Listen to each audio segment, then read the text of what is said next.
मुझे एक बात की बहुत खुशी होती है कि चाहे डॉक्टर न्यूटन हो, चाहे ब्रायन वीज़ हो, चाहे जेम्स प्रांग जैसे महान साइकिक हों, ये सभी हैं तो क्रिश्चियन। लेकिन फिर भी ये हिंदू धर्म में जो पुनर्जन्म का कॉन्सेप्ट दिया गया है, इसकी चर्चा किए बिना और इसके लिए एक जो आभार इनके मन में हिंदू धर्म के प्रति है, जो रिस्पेक्ट हिंदू धर्म के प्रति है, इसकी चर्चा किए बिना रह नहीं पाते हैं। इस चीज़ से ये एक चीज़ और निकल कर सामने आती है कि जो भी लोग बड़े स्तर पर इस तरह की हीलिंग से जुड़े कार्य करते हैं या जन कल्याण से जुड़े कार्य करते हैं, वो सभी चाहे वो किसी भी धर्म के क्यों ना हो, उन सभी में कुछ व्यक्तिगत तौर पे खासियत होती है। जैसे कि वो सभी एक खुले दिमाग के व्यक्ति होते हैं, जो अच्छा है, सच्चा है, जहाँ से भी मिले वो उसे स्वीकार करते हैं। बहुत ज़्यादा धर्म भीरू और बहुत ज़्यादा बस बस मेरा परिवार, बस मेरा देश, बस मेरा धर्म, इन चीज़ों से बहुत परे होते हैं। तभी जितना उनका दिमाग खुला होता है, जितने वो ओपन माइंड के होते हैं, उतना ही बड़े स्केल पर वो लोगों के ऊपर, समाज के ऊपर अपना असर डालते हैं। और जितने भी खुले दिमाग वाले सही तरीके से प्रकृति के रहस्यों को समझकर धर्म को साथ लेकर चलने वाले व्यक्ति हैं, वो सभी कहीं ना कहीं पुनर्जन्म की जो धारणा हिंदू धर्म में दी गई है उसके सामने नतमस्तक हैं। क्योंकि ये एक सत्य है, जैसे कि आप मेरी वीडियोस देखते होंगे, मैं हर धर्म को साथ लेकर चलना चाहती हूँ, लेकिन ये भी एक सत्य है कि हिंदू धर्म का जो ज्ञान है वो सचमुच आज की साइंस जिन बातों को आज अब प्रूव कर रही है, उन्हें वो पता नहीं कितने हज़ारों लाखों साल पहले अपने ग्रंथों में लिख कर जा चुके हैं। अब ये डॉक्टर न्यूटन है, ब्रायन वीज़ हैं या जेम्स प्रांग है, ये तो आज के दौर के व्यक्ति हैं ना। इनके जीवन काल को तो अभी मुश्किल से 60, 70, 80 वर्ष का समय गुजरा होगा। ये लोग तो अब रिसर्च कर रहे हैं ना, तो और तब जाकर कह रहे हैं कि हाँ, पुनर्जन्म एग्जिस्ट करता है। और मतलब सिर्फ पुनर्जन्म का वजूद नहीं है, उसके साथ आगे बहुत सारी चीज़ें कनेक्टेड है। क्योंकि अब आप ये देखिए कि अगर आप गिनती ही गलत बोलेंगे, आप 1 2 3 ही गलत बोल रहे हैं, तो आपका प्लस माइनस का सवाल तो गलत होने ही वाला है। पहले गिनती सही होनी चाहिए, उसके बाद जाकर आप बोलेंगे कि हाँ, अब मुझे प्लस करना आता है, माइनस करना आता है, अब मैं सवालों को सही तरीके से हल कर रहा हूँ। लेकिन अगर आपका बेस ही खराब है, अगर आपको गिनती ही नहीं आती, तो आप लाख कोशिश कर लीजिए, आपके सवाल सही नहीं होने वाले। इसी तरीके से जो भी लोग क्लोज माइंड के व्यक्ति हैं और पुनर्जन्म के कॉन्सेप्ट पे विश्वास नहीं रखते, तो उनका बेस ही गलत हो जाता है। जब आपका आधार ही गलत हो गया, तो उसके बाद आप जितनी भी जानकारी उसके बेस पर प्रदान करेंगे, वो गलत दर गलत होती जाएगी, क्योंकि आधार ही गलत है, नींव ही गलत है। जहाँ नींव में ही जान नहीं है, वहाँ बिल्डिंग कैसे खड़ी होगी। तो इसी तरह से आज जो मैं केस लेने जा रही हूँ, जेम्स प्रांग के एक सेशन का केस है, और ये बहुत इंटरेस्टिंग है, क्योंकि यहाँ पर कर्मा किस तरीके से एक बर्थ से दूसरे बर्थ में पहुँच रहे हैं और किस तरीके से असर डाल रहे हैं, उसका जिक्र है। अब वैसे तो ये जो उनका सेशन था, इसमें बहुत कुछ निकल के आया, लेकिन वो बहुत कुछ मैं शेयर नहीं कर सकती, वीडियो की एक समय सीमा है। तो मैं सिर्फ एक केस लेने जा रही हूँ। जैसे कि यहाँ बहुत सारे केस ऐसे आए थे कि जिसमें जैसे एक व्यक्ति को इस बात से शिकायत थी कि कहाँ था उसका मार्गदर्शक। उसका एक बहुत बड़ा एक्सीडेंट हुआ था, जिससे बहुत उसको शारीरिक चोट पहुँची थी। तो उसे बड़ी शिकायत थी, उसे जेम्स प्रांग से भी शिकायत थी कि कहाँ था मार्गदर्शक, मेरा इतना बड़ा हादसा हुआ, उस वक्त तो वो मेरे साथ था नहीं। तो किस तरीके से फिर उसके भाई ने उसको डिटेल जानकारी दी कि कितना उसको गाइड किया गया था, कहाँ कहाँ वो समझ नहीं पाया, और कहाँ कहाँ उसने खुद, क्योंकि जो आपकी लाइफ लेसन आपने खुद ही करके सीखने हैं ना। आपने अगर कोई चीज़, आपने पेंटिंग बनानी है, तो आपको ब्रश बता दिया जाएगा, आपको कलर बता दिए जाएंगे, उसके बाद का काम आपने ही करना है। आपको यहाँ तक भी बता दिया जाएगा कि भैया अब यहाँ पर एक पहाड़ की पेंटिंग बना दो, लेकिन बनाना आपने ही है। तो कहाँ कहाँ उसने उन सिग्नल्स को मिस कर दिया जो उसके भाई के द्वारा दिए गए। इसके अलावा भी बहुत सारे केस थे। अभी मैं एक केस लेने जा रही हूँ जिसमें 3 महिलाएं जो कि थोड़ी ओल्डर एज की थीं, वो जेम्स फ्रांक के सेशन में आईं। उन तीनों ही महिलाओं के 3 बेटे थे और जो एक ही साथ एक ही स्कूल में पढ़ते थे और बहुत क्लोज़ फ्रेंड थे। ज़्यादातर वक़्त उनका एक दूसरे के साथ ही गुज़रता था। उन तीनों की एक साथ एक कार एक्सीडेंट में मृत्यु हो गई और इस हादसे में 2 लड़कियां और भी थी जो दूसरी कार में बैठी थी। वो भी उस हादसे में उनके साथ थीं, लेकिन वो दूसरी कार में थी। उनको एक खरोंच तक नहीं आई। वो बिल्कुल मतलब उनका कुछ भी उनके ऊपर इस चीज़ का असर नहीं हुआ। हाँ, एक सदमा जैसा ज़रूर था उनके लिए, लेकिन उन पर कुछ भी असर नहीं हुआ और उनके 3 महिलाओं के 3 पुत्रों की मृत्यु ऑन द स्पॉट हो गई। और वो बहुत भयानक एक्सीडेंट था जिसमें कुछ ही मिनटों में जो कार थी वो जलकर खाक हो गई और उसमें उनके तीनों बच्चों का स्वर्गवास हो गया। तो वो तीनों महिलाओं के अंदर ये चीज़ थी कि मैं क्यों, हम ही क्यों, हमारे साथ ही क्यों, उसके साथ तो कुछ नहीं हुआ, वो कितना गलत है, इन लड़कियों के साथ तो कुछ नहीं हुआ, हमारे ही बच्चे क्यों।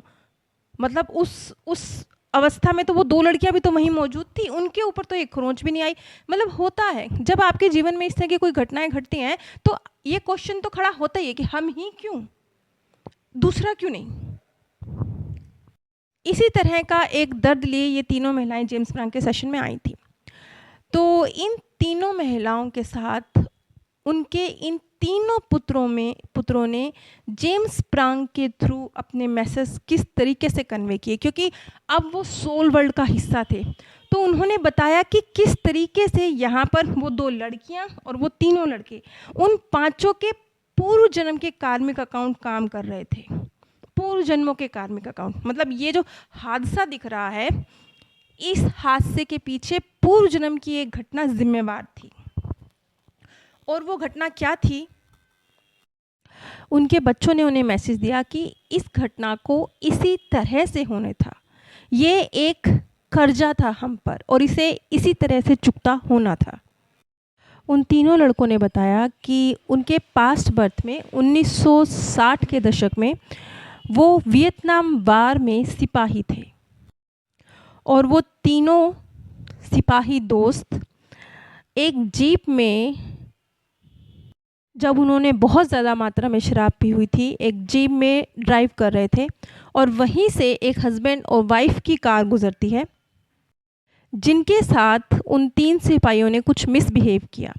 और जब वो उनसे बचने के लिए वो हस्बैंड और वाइफ अपनी कार को तेज़ी से दौड़ाते हैं तो जानबूझ के उन्होंने उनका पीछा किया और उस कार का, जिस कार में वो हस्बैंड और वाइफ थे, एक बड़ा एक्सीडेंट हो गया और वो कार भी कुछ ही मिनटों में जलकर ख़त्म हो गई और वो दोनों हस्बैंड और वाइफ, उन दोनों की वहीं ऑन द स्पॉट मृत्यु हो गई। न सिर्फ इस घटनाक्रम के पीछे ये तीनों लड़के जिम्मेवार थे, बल्कि जब ये हादसा घटा तब भी उन्होंने सिर्फ इसको दूर से देखा, कोई कोशिश नहीं करी गई उनकी तरफ से उन दोनों को बचाने की। तो जब कोई कोशिश नहीं करी गई उनको बचाने की, एक तो चाहे आपने शराब पी हुई थी, अनजाने में हुआ या जानबूझकर हुआ, आपकी वजह से अगर कोई हादसा घटित हो रहा है और आपकी आंखों के सामने हो रहा है और फिर भी आप बचाने की कोशिश नहीं कर रहे हैं, तो ये एक तरह से मर्डर की कैटेगरी में ही आता है। ये जो हादसा उनके जीवन में घटा, ये वो जो दर्द दिया गया था उन दोनों हस्बैंड और वाइफ को, उसका एक तरह से कार्मिक हिसाब चुकतू हो रहा था, क्योंकि इसके बाद जो उन आत्माओं के अंदर भी तो अग्नि को लेकर बहुत ज़्यादा डर बैठ गया था, उस चीज़ का भी एक कार्मिक अकाउंट बना था, बहुत कुछ बना था जिसे क्लियर होना था। लेकिन यहाँ पर उनकी मम्मी कहती हैं कि उन तीनों सिपाहियों की उस वार में मृत्यु हो गई थी, जैसा कि मैसेज मिला था, तो फिर ये कर्जा तो चुकता हो जाना चाहिए था ना, वहीं पे चुकता हो जाना चाहिए था कि जब उस युद्ध में तीनों सिपाहियों की मृत्यु हुई तो ये जो अगर बैड कर्मा उनके द्वारा किया भी गया तो उन तीनों की भी तो वहाँ उस वार में मृत्यु हुई, तो इस हिसाब को तो उसी बर्थ में चुकता हो जाना चाहिए था। तो नहीं, ऐसा नहीं है। जहाँ जिसके साथ अकाउंट होता है, जिस तरह का होता है, उसी तरह से उसी के साथ चुकता होता है। अब सेम टाइम एक और चीज़ क्लियर होती है कि बेशक से उन तीनों सिपाहियों की युद्ध में मृत्यु हो गई थी, लेकिन जिन सिपाहियों ने उन पर गोली चलाई होगी उनका कोई कार्मिक अकाउंट इस तरह का नहीं बना। क्यों? क्योंकि उसके पीछे भावना काम कर रही थी, देश की रक्षा की भावना, अपनी ड्यूटी को सही तरीके से पूरी करने की भावना। अपने व्यक्तिगत लाभ के लिए उन तीनों सिपाहियों की हत्या नहीं करी होगी वो जो दूसरे पक्ष के सिपाही रहे होंगे, तो उन्होंने भी हत्या को अंजाम दिया, लेकिन उनका कोई इस तरह का कार्मिक अकाउंट नहीं खुला होगा। एक और बहुत इंटरेस्टिंग बात इस केस में निकल कर आई, जो मैं भी पहली बार इस चीज़ को समझ रही हूँ कि आत्माएं इस तरीके से भी कार्य करती हैं। जैसे कि वो दोनों पास्ट बर्थ में जो हस्बैंड वाइफ थे, जो इस बर्थ में दो लड़कियां बनकर पैदा हुए थे, सहेलियां बनकर थे, और सेम टाइम वो भी कार में उन्हीं के साथ थे, लेकिन वो इस हादसे में बच गए। तो इसके बाद उन दोनों लड़कियों के मन में आग को लेकर बहुत ज़्यादा एक डर क्रिएट हो गया। ये डर पहले भी था उन दोनों के मन में, और ये इसमें और इजाफा हो गया। तो जो तीनों लड़कों की सोल है, ये सोल वर्ल्ड में उन दोनों की हीलिंग कर रही थी। वो हीलिंग किस तरीके से कर रही थी ये अलग मैटर है, माफ़ी मांग रही थी या किस तरीके से उनको सकारात्मक ऊर्जा पहुंचा रही थी, लेकिन वो तीनों उन दोनों की हीलिंग कर रहे थे सोल वर्ल्ड में। इस चीज़ से एक बात और निकल कर आती है कि जैसे कि हम अपने बहुत सारे कार्मिक अकाउंट तो इस धरती पर क्लियर करते हैं, लेकिन हमारे मार्गदर्शक हैं उनके भी तो कुछ ना कुछ कार्मिक अकाउंट होते हैं, बहुत सारे नहीं क्लियर होते ना, क्योंकि ये तो एक फिर साइकिल है ना। जैसे आप कहते हैं कि हम इस धरती पर आए हैं, हमें तो मुक्त होना है, हम एक कर्म के रिस्पॉन्स में एक कर्म करेंगे तो हमारा एक कार्मिक अकाउंट बनता चला जा रहा है, वो फिर ख़त्म कहाँ हो रहा है, हमें मोक्ष कहाँ मिल रहा है। लेकिन हाँ, ये सिलसिला ख़त्म भी होता है, क्योंकि जैसे हम अपने कार्मिक अकाउंट्स को क्लियर करेंगे, अपनी आत्मा के स्तर को ऊंचा उठाएंगे, कुछ तो कार्मिक अकाउंट हमारे रह जाएंगे, तो फिर हम मार्गदर्शक के रूप में कार्य करेंगे, हम सोल वर्ल्ड से कार्य करेंगे, वहाँ रहते हुए सीखेंगे। सोल वर्ल्ड में रहते हुए अपने कार्मिक अकाउंट और जो बचे हुए लाइफ लेसन है वो, और जो बचे हुए कार्मिक अकाउंट है वो सब क्लियर करेंगे। जैसे कि अब ये जो 3 लड़कों का केस है, इनके तो और भी बहुत सारे आगे भी बर्थ होंगे, उनका तो काफ़ी सारा अकाउंट होगा, क्योंकि ये तो उस स्तर की आत्मा नहीं है ना कि मार्गदर्शक के रूप में बैठी रहेंगी और धरती पर जन्म लेंगे, उनके तो यकीनन हुए होंगे। लेकिन उनको भी ये मौका प्रदान किया गया कि सोल वर्ल्ड में रहते हुए वो उन दोनों सोल्स की हीलिंग करें जो कहीं ना कहीं उनकी वजह से एक फोबिया का, एक डर का शिकार हो गई हैं। यानी कार्मिक अकाउंट कई तरीके से चुकतू हो रहे हैं, आपको मौके बार बार दिए जा रहे हैं, अनलिमिटेड दिए जा रहे हैं, यहाँ तक कि सोल वर्ल्ड में भी दिए जा रहे हैं। जैसे हमें लगता है ना कि क्या है ये, क्या ये चक्रव्यूह है?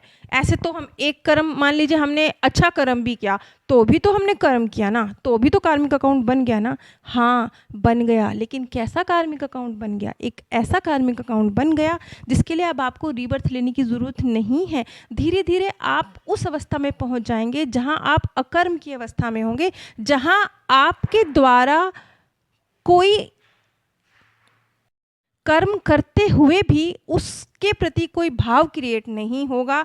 जैसे कहते हैं ना कि सब कुछ ईश्वर को समर्पित करते हुए कर्म कीजिए तो आपका कार्मिक अकाउंट नहीं बनता।